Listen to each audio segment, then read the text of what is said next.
Coming up on the Inside Indiana Business Television podcast, 16 Tech hits a major milestone. We go inside innovation with Quillo. The Indiana's Future Ready Workforce series looks at Republic Airways. The 2019 Indiana Small Business Person of the Year is in studio. A new community health center opens in Indy. We take a look at Beep Ball in Indiana. And our Eye on Economic Development panel looks at qualified opportunity zones. Welcome to the Inside Indiana Business Television podcast. I'm Alex Brown. It is perhaps the boldest talent attraction and retention development strategy in Indiana and could ultimately result in 3,000 jobs. It was a big week for the 16 Tech development in Indianapolis with a topping out ceremony for the project's anchor building. Innovation Building 1 is the first new construction at 16 Tech and will be home to the Indiana Biosciences Research Institute, IU School of Medicine researchers, and the Central Indiana Corporate Partnership. 16 Tech CEO Bob Coy joined Gary Dick to talk about what's next for the project. And congratulations on it. This is a big week. Put in perspective, as you and I were talking off camera, this is a project that has spanned 4 mayoral administrations in Indianapolis. So it's been talked about, thought about for a long time. What's the significance as now you can physically see a building 1, that's in the works? Well, we've moved out of the design and concept stage into the implementation stage, and it makes the project seem more real to a lot of people who understandably have wondered if this project would ever get off the ground because it was first conceived of in 2002, but has really begun to accelerate. We'll talk about the broader 16 Tech vision in a moment, but this Innovation Building 1, talk about what this will be once complete. I know some key tenants are already lined up, 120,000 square feet, so a substantial building. It's a substantial building. It will have labs on the first 3 floors for life science research by the Indiana Bioscience Research Institute, but also by startup companies which need access to that equipment. The IU School of Medicine's Regenerative Medicine program will be on the 4th floor, and that is led by a highly entrepreneurial professor named Dr. Shandon Sen, who I would recommend you have on your show sometime. He's moved over here from Ohio State recently and brought 30 to 40 researchers with him, and then all of the CICP initiatives from TechPoint, Connexus, AgriNovus, Ascend, BioCrossroads will all be on the 5th floor. I know you have an even larger building, Building 2, that's set to break ground, I think, next year. That's potentially. Correct. But more in a breaking news type of environment, you've got commitments, some new commitments from companies that are substantial as well. Yes, we have non-binding letters of commitment from companies in the life sciences, tech, engineering, financial services, as well as a couple of universities that have told us they would like to be within the district. Yeah, and again, these, can I put the umbrella on it? These are advanced industry jobs. Is that an accurate statement? Very accurate. Yeah. But they're also, it's a nice mix of, we're projecting that of the 3,000 jobs that will be created within the district over the next 10 years, about 40% will be bachelor's and higher, and about 23% will actually be entry level. So it's a nice mix for everybody. You talk about a mix. This is a kind of a live, work, play type environment. Again, where we're talking about the near west side, close to Busch Stadium, just off 16th Street. You are also going to have housing and retail, all kinds of things. That's right. And housing is moving forward. You'd like to have that open before too long, right? We would like to have that open in 2021, and we have a design for 230 to 250 units. That will be adjacent, very close to Building 1. So it creates a true live, work, play environment within the district. The word transformational is used, I think, sometimes overused for projects these days, but you could make the argument that this can be a transformational project for Indianapolis in a number of ways. Oh, it will be. I mean, the fact that we're moving forward is the result of the corporate community coming together and saying that we need an innovation district like 16 Tech for our companies to be able to attract talent to the region. So it will create a halo effect, I do believe, for the entire city of Indianapolis and the state. And you mentioned that collaboration, academic institutions, the corporate community, and obviously the public sector as well. Yes. Got to be key to making this all work. It's very key to making it work. Increasingly in the world today and in Indiana, the unemployment rate is so low talent is a premium. And so the ability to interact with faculty and students is part of the draw of an innovation district like 16 Tech. All right. Bob Coy is the CEO at 16 Tech, major development with the topping out of Building 1. Bob, as always, thanks for coming on the show, and we'll talk to you soon. Thanks a lot, Gary. All right. Still to come, our Indiana's Future Ready Workforce series takes a look at the Lift Academy, and we talk with Indiana's Small Business Person of the Year. But first, Quillo is a mobile app with a cloud-based platform designed to engage, inspire, and educate employees. Its mission is to strengthen the culture and relationships in organizations supporting people with developmental disabilities. The former longtime leader of the ARC of Indiana, John Dickerson, founded Quillo to provide a new approach to supporting entire organizations. Well, and congratulations on this entrepreneurial move. Yes. You know, after many years at the ARC where we did so many creative and successful things. Why Quillo? I mean, the numbers are staggering in terms of the turnover in the industry, and I guess that's what prompted you to start this. Well, and I'd seen over my career the amazing things that happened when a person works with the staff and they just blossom and get jobs, go to work, and live in the community. But we're seeing turnover in the 50, 60, 70% range with folks. And so we studied this for 2 years and came to the conclusion that pay is important. They're not paid well, but that's a political battle we have to fight. But what we learned is it's third on the list why people leave. It's all about relationships and their well-being and feeling part of something. And that drove me to start Quillo. Talk about how it works. And again, this is targeted directly at workers in the developmental disability industry, if you will. How does Quillo work? So there's about 6 million people that work in this field nationwide. 80% of them get their communication from their supervisor by a smartphone. It's not sitting down face to face because they're all dispersed. And so we knew we had to use technology to reach them. And so we use short 60-second videos that are fresh every day, targeted to them on their smart devices. And this is something to inspire. What kind? These are very specific kinds of videos, right? It's all around micro-learning and based on positive psychology, because we found most of the time their supervisor calls them when there's a problem. And that's the only time they hear from them. So everyone is based on a positive message affirming either from us or from the subscriber. We make it very easy for the subscriber to create their own videos. Because we find people aren't reading, they aren't reading their emails. And so this is a novel new way to engage that emotional connection with the organization. Let's talk about traction. You just launched, I think, in March of 2018, so just over a year, and you've already branched out not only here in Indiana, but outside the state as well. We're in 14 states with 31 different agencies, and we're seeing that whether you're small or very large, a great response. And when the leadership invests in the communication to their people, it gets tremendous response. 72% of users says it improves the relationship with the people they support, and 40% say it improves the relationship with their supervisor. And you're also seeing the potential in other industries and other uses for Absolutely. technology. We've been asked to create an enterprise version by business that says we need to do the same thing in education and healthcare. All have looked at this because turnover affects everybody, and it's very expensive. Congratulations. John Dickerson is the CEO and the founder of Quillo, an app and application that is growing around the country. John, congrats, and we'll talk to you soon. Well, Gary, thank you for having me, and congratulations to you on your anniversary. Great. You've left an important mark in Indiana and will continue to do so. You're nice to say it. Thank you. Thank you. Thank you very much. Later in the podcast, the CEO of Ninja Zone is in studio to talk about a major honor, and a health center named after a well-known news anchor opens a new location. But now, in our second installment of Indiana's Future Ready Workforce series with Project Lead the Way, we take a look at sectors in need of talent and the companies that are engaging future workers.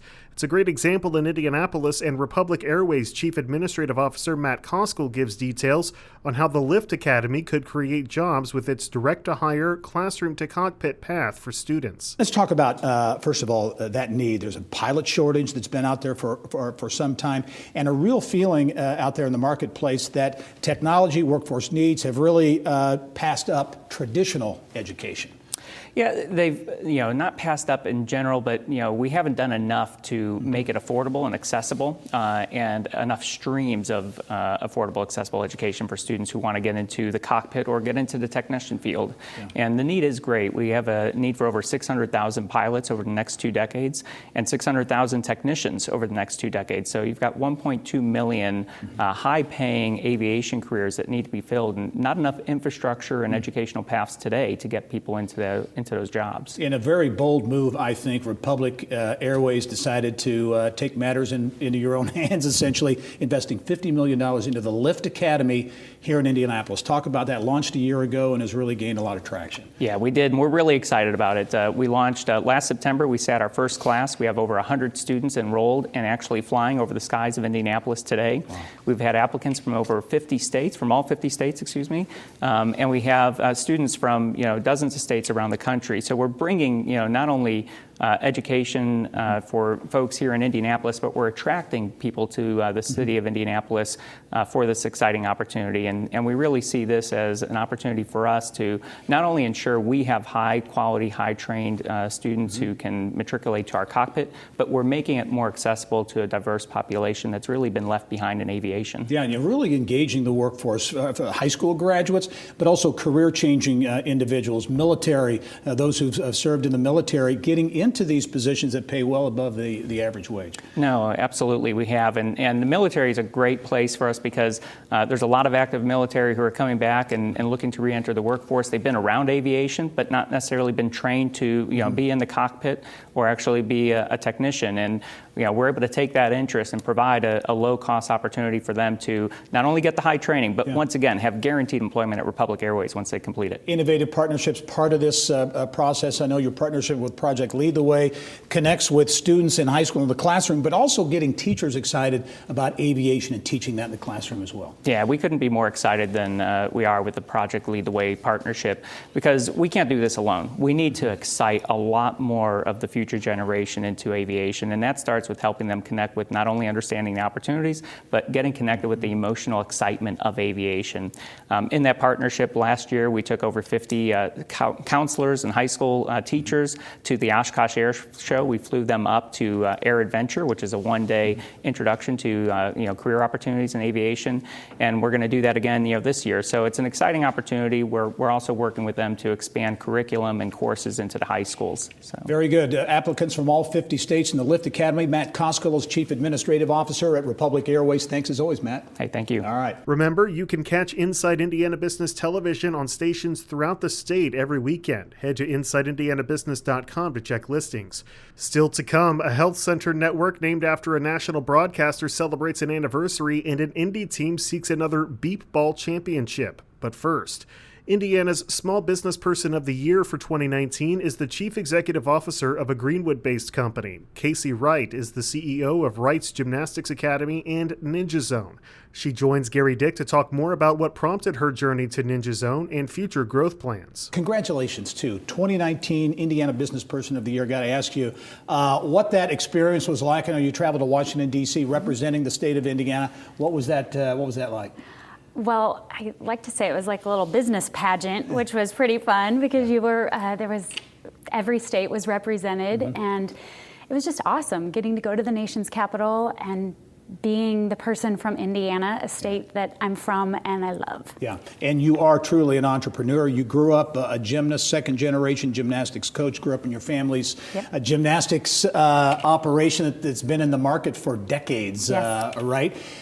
But talk about this Ninja Zone concept, because you got the traditional gymnastics and you kind of had an aha moment to get into the Ninja Zone. How did it all come about? Well, when I got my head out of the chalk box as a gymnastics coach, I really started to look at it more like a business and say, how can I impact the community? And I realized that I was only serving girls, and 95% of our clients were girls. And I knew how much fun boys could have in the space. So. Well, talk about the Ninja Zone and the mix, because it's about fitness, it's about athleticism. Right. Talk about what the offerings are at the Ninja Zone. Right. So we wanted to give a mom of an energetic young child, boy or girl, what they need. So we fused gymnastics with American Ninja Warrior, a little bit of martial arts, and then parkour. So it's like flipping off the wall. Yeah. Well, let's talk about the traction that the Ninja Zone is getting, because lots of locations that are being licensed around. First of all, how many locations here in Indiana? So I have 5 facilities, but then there are also many licensees. So I think we probably have 15 in Indiana. But the growth goes beyond that, even globally to China. Yeah, absolutely. So we have 325, mostly around the U.S., but then also in 6 or 7 other countries, I think. And then we just reached China, which is someplace I didn't imagine, and they have big plans over there. Yeah, and it's been in a few short years as well. And you're looking at you're building a new facility, brand new facility in Westfield, and looking maybe to expanding the brand and doing some other things as well. Yeah. We really noticed that parents want a place where all of their kids can do their activities. So we are merging the Ninja Zone with our gymnastics facility and possibly creating a new brand around that and bringing more children's programming in. A gymnast and very much an entrepreneur, Casey Wright in the Ninja Zone. Congratulations on being the 2019 Small Business Person of the Year in Indiana and the growth of the company. Thank you. All right. Still to come, an Indy team will soon compete for another world championship, and a special panel talks qualified opportunity zones in Indiana. But first, Indianapolis native and nationally famous network broadcaster Jane Pauley was in Indianapolis to celebrate the 10th anniversary of a community health center network named after her. Barbara Lewis is in for Kylie Valletta in this week's Business of Health. Well, among the many services offered at the Jane Pauley Community Health Center is mental health help, an offering that is unique and important to her. So joining me to talk about the anniversary, the new center, is the CEO, Mark Hackett. Tell us a little bit about this new site in Castleton. Sure. Yeah, we're actually, we needed help in the Castleton area. We partner with Community Health Network. They have Community Hospital North up in the Castleton area, and they were struggling getting patients in for primary care in that area. So they asked me to investigate putting a new site there, and we discovered there was a need there, and so we started looking for space, and there's an empty building right there at 75th and Shadeland, a former Marsh supermarket, and we now are in that space and take about a third of that space there. So we're very excited to be in the Castleton area. Okay, and briefly, Jane Pauley has really lent her name to this and participates in this cause. Yeah, we're very fortunate to have her affiliated with obviously our organization. She lent her name to the organization 10 years ago. September's coming up on our 10th anniversary for that. Yeah. And Peggy Hinckley, who was the superintendent of Warren Schools at the time, approached her and said, I've got a special ask of you, and I'm not asking for money. So she just lent her name to the organization. It's very nice to have her affiliated with that. She's one of those rare people that hasn't done anything silly in the national news, and she's just what you see on TV is what you get. She was on the Today Show for a number of years, and now she's still on Sunday on CBS. Yeah, CBS Sunday morning. Yeah, doing an excellent job. So let's talk about the model itself. So Castleton is just the latest edition, but you're all over the state. And what all the services do you offer? Let's talk about the model. Sure. Yeah, we're part of the Community Health Center program that's been around now for 53 years. Jane Pauley's Community Health Center is 10 years old. Bipartisan, supported by Democrats and Republicans, one of those rare programs. But we're a safety net provider. We provide primary care, behavioral health care, and dental care to the underserved in the areas. Our main model of business would be trying to offer those services to Medicaid and uninsured patients, but people with commercial insurance can come to our facilities as well. We want to be a primary care home for those patients. Okay, so how many people do you serve? Last year, we served 26,000 unique patients, and we had 93,000 patient visits. We're up to 22 sites now in 5 counties. Okay, and is it just kind of in the central Indiana area, or are you? Pretty much central Indiana, yes. Okay. And how do you fit into this ever-changing healthcare system? I mean, so much has happened in 10 years. So what kind of benefit do you offer the existing healthcare system? Sure, yeah, we partner with these hospital networks, not just Community Health Network, but we also partner, we're in Shelby County, so it's major hospital. We're in Hancock County, so Hancock Regional, up in Madison County as well, and now down at Johnson County. We participate with these hospital networks to try to keep patients out of the emergency room for their health care. A lot of patients actually overutilize the emergency room for primary health care, and so our goal is to get them into our offices and become the primary health care home for those patients, so they can be thinking about coming to our office and not going to the emergency room for care. And it's worked out very nice for us. That frees up the emergency emergency rooms for true emergency visits and gets those type of patients out of the emergency room and into a facility like ours. And our hope is to change their way of thinking and their lives, for that matter, by offering these services. A lot of patients come in, especially like at the dental clinics, have never even seen a dentist, so or they've had a bad experience, and so it's nice to have them to come in to get the care that they need. All right, so dental, mental health, primary care, it's really got a full service. Yeah, we find patients that come in for primary care, sadly about 70% of those patients have some type of behavioral health need as well. So we try to integrate behavioral health right in with our primary care at most of our sites. At this New Castleton site, it's no different. We already have 2 providers there for primary care and 2 providers for behavioral health care as well. Well, Mark, thank you so much for coming in. And Happy to do so. congratulations on this new center. Thank you. Still to come, a special Eye on Economic Development panel discusses how Indiana is taking advantage of qualified opportunity zones. But first, later this month, a team from Indianapolis will be off in pursuit of a 4th straight world championship, but this team is different. It's comprised of the blind and visually impaired. Inside Indiana Sports host Bill Benner talks with Indy Thunder head coach and general manager Darnell Booker about the upcoming World Series of Beep Baseball. Beep ball goes all the way back to 1975 here in Indianapolis with your team to about 2000. But how did your involvement come about? My involvement came about it in 1985 when I was drafted off the stage of the Indiana School for the Blind and Visually Impaired. One of the ladies found me as I was doing sports in school there, and they said, "Hey, I want to introduce you to a sport called beep baseball." And since 1985, I fell in love with beep baseball. And there's a few modifications and changes since the 80s, but I've won a world title as a player in 1990. And I just decided to stay in it and stay involved with it. And here, 10 years later, the year 2000, I started a team called the Indy Thunder. And for those who don't know, give us a brief description of how the game is played. Beep ball is played on soccer fields, and there's 6 players that play at one time, and then we have to play it on a level playing field in a quiet area. We have 2 bases, first base and third base, and they are set up off the foul line, 10 feet off the foul line on the first base side and the third base side.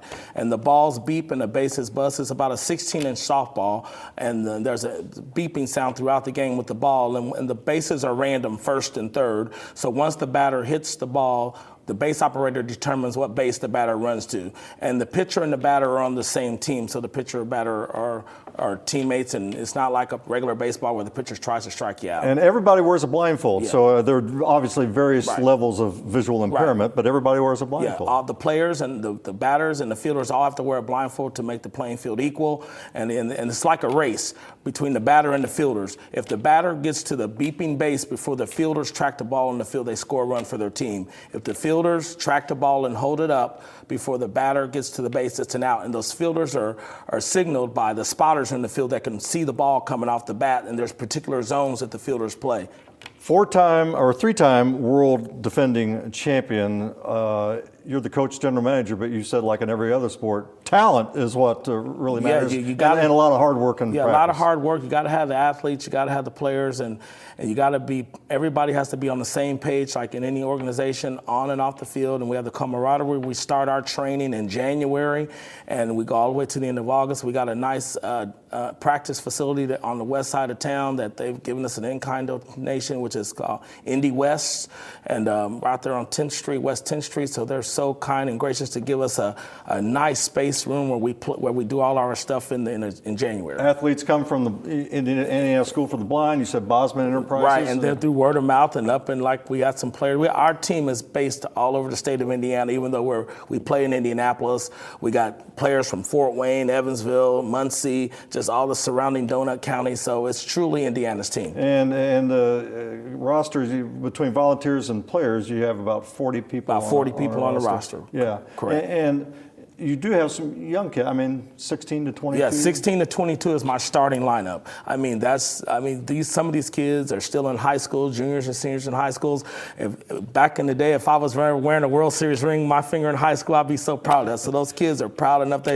Some of them have 2, some of them have 3 championship rings that they're wearing on their fingers. Off to Tulsa. If anybody wants to support your effort, they can. Well, they can go to the Thunder website, thunderbeepball.org, or they can email me, Booker D_23@yahoo.com, and I can answer all your questions at my email. Or like I said, go to the website and you can see all the actions and photos of of beat baseball. And we should point out that the Indy Thunder are 13-1 going off to Tulsa, so you're off to a great start, and we wish you the best. Darnell Booker, glad to have you on the program.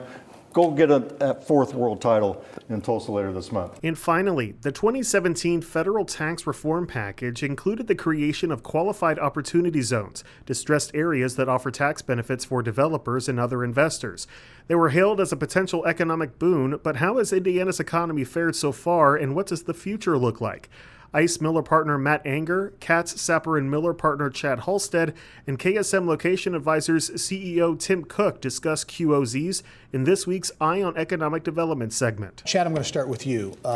These opportunity zones, part of the 2017 tax reform package, in essence, what are they?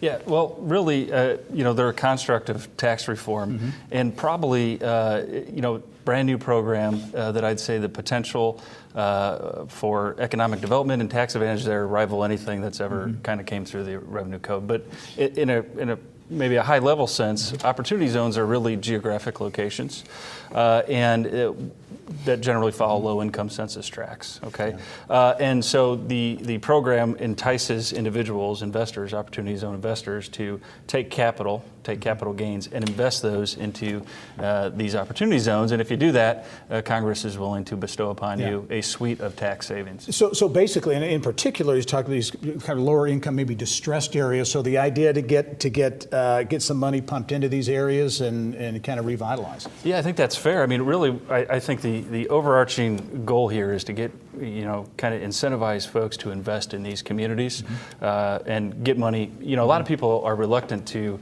liquidate appreciated assets because they're going to pay tax. And so this is a mechanism for them to do that and then put that money to work in their communities. Tim, as you look at these opportunity zones, do you consider, you're in the economic development game, do you consider them economic development tools? Absolutely. I think if you look at our clients, we thought we were going to be telling our clients, hey, this isn't a QOZ. Our clients are actually proactively coming to us and saying, is this program available to us? So I think the education is out there, and investors, companies, communities, they want to take advantage of it. Yeah, Matt, from your standpoint, as you look at these opportunity zones in Indiana, and then with respect to the country, it seems like there's a lot of activity there. What are you seeing? Yeah, absolutely.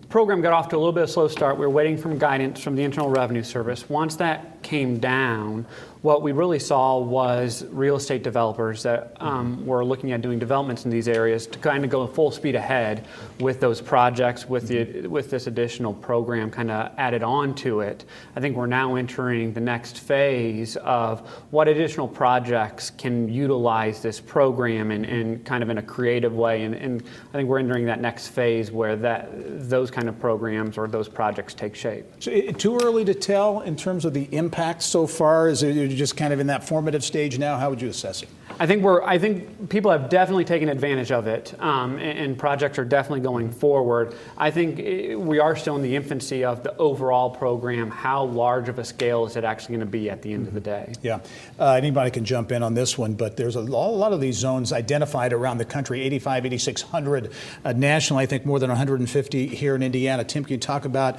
maybe some specific projects that people might be familiar with that are identified as these zones? Yeah, I mean, if you look in Indianapolis, 16 Tech is an area, so is the GM stamping plant, and then as you go outside of Indianapolis to Fort Wayne, the region, different parts of the state, they have opportunity zones that have been identified. That was done in conjunction with the federal government and Governor Holcomb, and they're really trying to target where do they want some of those dollars to go. From a developer standpoint, is just simply that tax benefit, what really drives them to pursue these types of investments? Yeah, well, I think it's, right now I think it's primarily the tax benefit, which is, let's get that out there. The tax benefit is, there's a couple smaller tax benefits, but the large one is if you hold an investment for 10 years, you could have tax-free appreciation in your investment. And it's unlimited in scope, which is a really remarkable incentive and gets people really excited about these. Are there broader economic benefits to these opportunity zones? Well, I think from a community standpoint, the hope is that if you drive some capital investment into an area, you start to make improvements to it, you might have additional investment that kind of creates a hub where you're going to have additional projects, whether that's companies, whether that's not-for-profit initiatives. I think that is the goal of it. To Matt's point, we are kind of in the infancy right now of this, but this is a 10-year program, and I think as you get to year 5, 7, 9, the hope of the federal government and certainly the communities is that this is something that's going to be exponential and you'll really be able to see the impact of it. In terms of these opportunity zones affecting decision-making, maybe the private sector or at the local government level, are we seeing that activity? Yeah, absolutely. I think that, as was mentioned earlier by Tim, I think people are proactively thinking about where these opportunity zones are and should we make an investment in that area? Should we locate our business there? Should we do our next development there? Because they see the tax advantages and they want to take advantage of them. So absolutely. I mean, I agree with that 100%. I mean, I'm talking to folks that are thinking about starting a business or relocating a business. And I mean, I don't know how you can overlook opportunity zones. The tax benefits associated with that are just too great. So you have to give a lot of consideration if you're going down that road. You know, for some of these bigger projects, you have major investors that have a lot of wealth, they have a lot of tax that they pay. They're looking for ways to minimize that. Any advantage, do you think, any potential greater impact in rural Indiana? I know we were showing some of the locations, Putnam County and some of the areas, Newton County around the state of Indiana, outside of the metro areas. Something else to maybe help rural economic development, which is a real challenge. Yeah, it's going to be driven by where the zones are located. Those are fixed, so we can't go back and say, hey, let's make this area zone. That's already kind of, the die's been cast. But certainly for the areas where they have that designation, it's an opportunity for that period of time. Yeah, and I think we were talking about the next wave. I think that's going to be the interesting component is can we attract in these more rural zones that investment that might not have otherwise been happening. I think that's going to be an interesting thing to watch to see that development. Are we able to attract it into those rural areas? And I think to this point, I don't think there's been a ton, you know, if you think about where the activity is, I think the activity has been concentrated on more urban areas. Right. So if we think around the state, downtown Indianapolis, downtown Evansville, downtown Fort Wayne, that's where the lion's share of the work is because there's infrastructure there for development and projects. And so it's going to take a more communal effort in the rural areas with partnerships with localities to kind of make that a realization. These qualified opportunity zones set to expire, I think, in 2026. So we have some time here. But as you look into the crystal ball, any expectation that the economic development landscape may have changed by then, or it may have an impact on the landscape? I think that is the hope, that once you get out 10 years, you look at an area and you say, this is something that would not have happened but for that economic opportunity. And I think there's going to be pressure if you're really trying to crystal ball out that period of time. I think there will be pressure to do something like that. Otherwise, you're going to have a hangover. After that program is over, people are going to say, what now? Qualified opportunity zones, part of the 2017 federal tax reform package. Maybe a lot of people have not heard about this whole initiative, but we're going to hear more and more about it, especially with some of these projects we've talked about. That wraps up this week's Inside Indiana Business Television podcast. Remember, you can find all of this week's TV segments as well as the top business news from throughout the state at InsideIndianaBusiness.com. And while you're there, you can also subscribe to our platform of free e-newsletters. This is Alex Brown for Inside Indiana Business.